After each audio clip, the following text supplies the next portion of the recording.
खबर मध्य प्रदेश के विंध्य के रीवा से है, जहां विंध्य के 4 लोकसभा सीटन में हाई प्रोफाइल रीवा के सीट पर अब महादंगल होने वाला है। ये महादंगल में रीवा से कांग्रेस के प्रत्याशी नीलम अभय मिश्रा के द्वारा प्रदेश के कांग्रेस के अध्यक्ष जीतू पटवारी सहित विंध्य के कद्दावर नेता अजय सिंह राहुल के साथ साथ कई वरिष्ठ पदाधिकारी के मौजूदगी में अपन नामांकन फॉर्म जमा किया। तो विंध्य क्षेत्र के ये पहल बघेली न्यूज चैनल मामकन तिवारी अपना पंचयन का सभी जन इनका प्रणाम करी थे और शुरुआत करी थी खबर के, जहां पर दिखते लाग हैं कि एक भारी सभा का संबोधित करत किन वृंदावन गार्डन से काफिला जो है नीलम अभय मिश्रा के कलेक्ट्रेट पहुंचा। कलेक्ट्रेट में अजय सिंह राहुल सहित अन्य वरिष्ठ नेतन के मौजूदगी में नामांकन फॉर्म जमा किया। साथ में मीडिया से प्रदेश अध्यक्ष सहित सभी वरिष्ठ नेता और प्रत्याशी सहित प्रत्याशी के पति अभय मिश्रा के द्वारा बड़ा बयान दिया। तो सुनी पूरा बयान अपन अपने परिवार के रखा बहुत ख्याल। धन्यवाद, प्रणाम।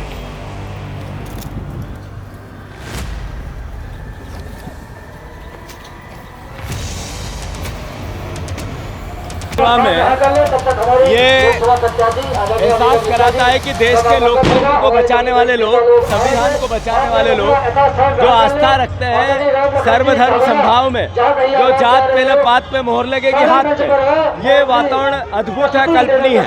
एक निष्क्रिय सांसद और एक सक्रिय जनप्रतिनिधि के बीच का चुनाव है और मैं मानता हूं कांग्रेस भारी बहुमत से रीवा में जीतेगी। बाद महिला प्रत्याशी आप लोगों ने उतारा है, क्या कहेंगे इस पर? एक अच्छा प्रयोग रहेगा और हमारी भावी चुनाव जीतेंगी, ये हम लोगों का पूरा लक्ष्य है। इस बार एमपी में कितनी सीटें हैं? देखिए, एमपी में कितनी सीटें आएंगी वो समय बताएगा, लेकिन 8-10 सीटें का हम लोग अनुमान लगाएं, कम से कम 8-10 सीटें आएंगी। 23 के परिणाम पक्ष में नहीं रहे, लेकिन लोकसभा चुनाव 24 में जो ताकत आप लोग दिखा रहे हैं, क्या लगता है? क्योंकि कहीं ना कहीं हताशा तो है, क्योंकि 23 के परिणाम पक्ष में नहीं रहे। 23 के परिणाम आप भी जानते हैं, ज़मीनी हकीकत दूसरी थी। सत्ता जो पाई है पार्टी, उनको भी उम्मीद नहीं थी कि उनकी सरकार वापस लौटेगी। चर्चा का था पूरे मध्य प्रदेश में, लेकिन क्या कारण था ये हम लोग नहीं कहना चाहते हैं। अब की हम सब पूरी ताकत से जो चुनाव 2023 में सफल नहीं हुए उससे सबक लेते हुए पूरी ताकत लगा रहे हैं। मुद्दे क्या हैं इस बार के? क्या किन मुद्दों को लेकर के आप? देखिए, लोकसभा में संविधान सबसे ज़रूरी है बचाना। भ्रष्टाचार जिस तरह से पनपा है इनके शासन स्तर पर, उससे बेरोजगारों को जो छलावा किया है 10 साल से, जो आपके भी खाते में 15 लाख रुपए नहीं आए, आप सुखी हैं दुखी हैं, ये तो आप बताएं। डिप्टी सीएम यहीं से हैं और हॉट सीट इसीलिए हो जाती है क्योंकि वो खुद मोर्चा संभाले हुए हैं, राजेंद्र शुक्ल। नहीं, अच्छा है, मोर्चा तो उनको संभालना ही चाहिए, वो यहाँ के विधायक हैं, लेकिन हम सब मिल के मोर्चे में बैठे हैं, कोई बात नहीं। कांग्रेस पार्टी तो कराए गए विकास कार्यों को लेकर के मुद्दा बनाए हुए हैं और लगातार विकास कार्य कौन सा? आप उदाहरण के लिए 3 विकास कार्य हमारे 10 साल के सांसद महोदय। राम मंदिर जैसे बड़े मुद्दे। अरे राम मंदिर बाहर का मुद्दा है भाई, यहाँ रीवा के विकास की बात कर रहा हूँ। सांसद महोदय ने 10 साल में 3 उदाहरण के लिए दे दीजिए केंद्र सरकार से लाए। तो रीवा में भी वो यही जिक्र कर रहे हैं कि राम मंदिर बनवाया है। भगवान राम के तो हम लोग सब बनवाए हैं भाई। भगवान राम का मंदिर यदि राजीव गांधी ताला नहीं खुलवाते तो शायद मंदिर नहीं बना, और अभी तक मंदिर नहीं बना है। किस तरह से प्राण प्रतिष्ठा हुई है, आप यदि किसी जानकार पंडित जी से पूछ लीजिए, जब तक गुम्बज नहीं लगता तब तक प्राण प्रतिष्ठा नहीं होती। ये चुनावी मुद्दे में मंदिर का। बीजेपी प्रत्याशी ने कहा है कि कांग्रेस शराब पैकारी करने वाली पार्टी है। शराब का ठेका सरकार कराती है कि कांग्रेस का प्रत्याशी कराता है? पूरी सरकार शराब बिचवा रही है चारों तरफ, और सरकार का ठेका है और रेट बढ़ा बढ़ा करके करते हैं। भाई देखिए, इस तरह से उल्टे सीधे आरोप लगाने से कोई मतलब, किसका क्या व्यापार है इससे कोई लेना देना नहीं है। कोई बिल्डर है, कोई बिल्डर माफिया है, कोई जमीन माफिया है। अब इन सब चीज़ों पर न करें, मुद्दों पर बात करें। कांग्रेस नेता और कार्यकर्ता बीजेपी में शामिल हो रहे हैं। नाराज है कि सम्मान नहीं मिल रहा, पार्टी में स्थान नहीं मिल रहा जो पद दिया गया। देखिए, जो भारतीय जनता पार्टी में जो सम्मान मिला है वो वहाँ के मंत्री लोगों ने क्या कहा कि पूरा कचरा माल हमारे यहाँ आ गया है। तब वो कचरा माल के लिए हम लोग क्या कहे भाई? महिला सशक्तिकरण की भाजपा भी बात करती है, लाडली बहनों और देखिए, ये प्रदेश आपको पता होगा कि महिला और बहनों के साथ दुराचार के मामले में देश में अव्वल है। हमने महिला प्रत्याशी दी है, पूर्व विधायक है, उनके पति अभी वर्तमान विधायक है, और हमें उम्मीद है कि रीवा का नतीजा बहुत अच्छा आएगा। ये देश भर में, मध्य प्रदेश में क्या स्थिति देखते हैं? रीवा में महिला कैंडिडेट आपने दिया। बीजेपी जो भी नारा दे, ये जो चुनाव है ये जनतंत्र और प्रजातंत्र को बचाने का चुनाव है, देश के संविधान के बचाने का चुनाव है।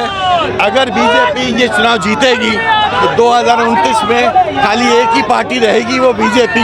अगर आपको वो मंजूर है, आपको वैसा प्रजातंत्र मंजूर है, तो ज़रूर आप बीजेपी को दीजिए। अगर आप संविधान की रक्षा करना चाहते हो, आप प्रजातंत्र चाहते हो, जनतंत्र चाहते हो, तो विपक्ष को मजबूत करो, जिससे कि देश और संविधान सुरक्षित रहे। रीवा महापौर कार्यक्रम में नहीं आए, रीवा महापौर के कार्यक्रम में नहीं आए। बाबा तो हमारा दोस्त आएगा यार, ऐसे कहाँ जाएगा? आएंगे। इस बार नीलम मिश्रा चुनाव प्रचार में हैं और ये नहीं कहा जा सकता कि अब हम प्रतिस्पर्धा की स्थिति में नहीं है, हम निश्चित चुनाव जीतेंगे। रीवा में इंडिया अलायंस कितना नॉमिनेशन क्या है? रीवा का सेंटीमेंट क्या समझ में आ रहा है? सेंटीमेंट देश में जो घोषित इमरजेंसी है, तो दो मुख्यमंत्री जेल में हैं, आदिवासी मुख्यमंत्री जेल में हैं। जैसे बड़े बड़े राजाओं के यहाँ अकबर जब हमला कर देते थे तो किला घेर लेते थे, फिर वो रसद रख के, बारूद रख के राजा अंतिम दम तक लड़ता था। फिर बाद में पानी के लाइन काट दें, बिजली काट दें या अन्य साधन बंद कर दें, और जब भूखों प्यासे राजा के सैनिक मरने लगते थे तो वो गेट खोल के सरेंडर कर देता था। तो अब तो लोकतंत्र है, जनता से ही निर्वाचित प्रधानमंत्री, जनता से निर्वाचित मुख्यमंत्री। पर अगर कोई मुख्यमंत्री इनकी पार्टी की नहीं, इनकी अधीनता स्वीकार नहीं कर रहा है, तो उसको जीने नहीं दे रहे हैं, उस क्षेत्र की जनता से बदला ले रहे हैं। एक ये बात है, तो भारत की जनता इनसे भारी नाराज, इनका चेहरा खुल चुका है। और रीवा में तो आप देख ही रहे हैं, यहाँ माननीय राजेंद्र शुक्ला जी की रबर की प्राइवेट लिमिटेड कंपनी है, और रबर स्टाम्प महापौर जिसने कभी कुछ काम ही नहीं किया, पूरा का पूरा घोटाला। और किसी भारतीय जनता पार्टी के कार्यकर्ता से नहीं मिले, किसी को एक हैंडपम्प नहीं दिया, किसी को 2000 की निधि नहीं दी। जब कोई कार्यकर्ता जाता था तो कहते थे नीम लगाओ, और आज भी कहते हैं कि जिसकी गरज होगी हमको वोट देगा। इनके गांव में हैंडपम्प बिगड़ा है, घर के सामने जनता गई तो बोलते जाओ मोदी से बात करो, तुमने मोदी को वोट दिया है। इस तरह से अलगरज है ये वोट लेने के मामले। किन मुद्दों आज नॉमिनेशन में शक्ति प्रदर्शन जैसा था कांग्रेस का? किन मुद्दों को लेकर जनता के बीच में जा रहे हैं? जनता के जो विकास के मुद्दे हैं, जैसा कि अभी आप लोगों ने सवाल भी किया कि कौन से विकास, तो मैं आपसे ही पूछना चाहती हूँ कि आप 3 विकास 4 विकास गिना दीजिए बीजेपी की बीजेपी के ऐसे कौन से विकास हैं जिससे जनता इतना परेशान। और जब हम लोग ग्रामीण क्षेत्रों में जा रहे हैं तो जनता यही बोल रही है कि सांसद जी को हम लोगों ने देखा ही नहीं 10 वर्षों में। तो ऐसे सांसद जी और ऐसे विधायक जी लोगों का क्या विकास है, ये आप ही लोग बता दीजिए, हमको तो समझ में नहीं आ रहा। कांग्रेस पार्टी ये शुरू हो गया। हाँ, हमारा प्रचार प्रसार शुरू, बहुत अच्छा जन समर्थन मिल रहा है, और जनता इस बार परिवर्तन के मूड में भी है। क्या मुद्दे, क्या वादे हैं जनता के बीच कर रहे हैं? मुद्दे ये हैं कि किसान को अभी तक समर्थन मूल्य नहीं मिला है, बेरोजगारों को रोजगार नहीं मिला है, महिला सुरक्षा की कहीं बात नहीं हो रही, ज़मीनी स्तर के कहीं काम नहीं हुए। ये सारे मुद्दे हैं। हमारे बच्चों की शिक्षा प्रभावित हो रही है, ऐसे बहुत सारे मुद्दे हैं। और मोदी जी की गारंटी जो टीवी में चल रही है, वो सारी झूठी गारंटी के लिए जनता खुद बता रही है कि क्या सही गारंटी है, क्या झूठी है।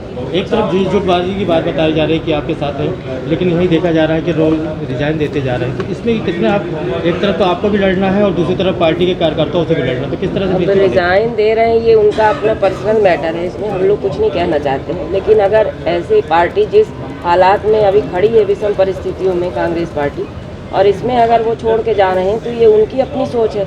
और इससे तो ये लगता ही नहीं है कि वो कांग्रेस पार्टी के हैं, ऐसा लगता है कि जैसे वो दूसरी पार्टी से आए थे और उसी पार्टी में चले गए।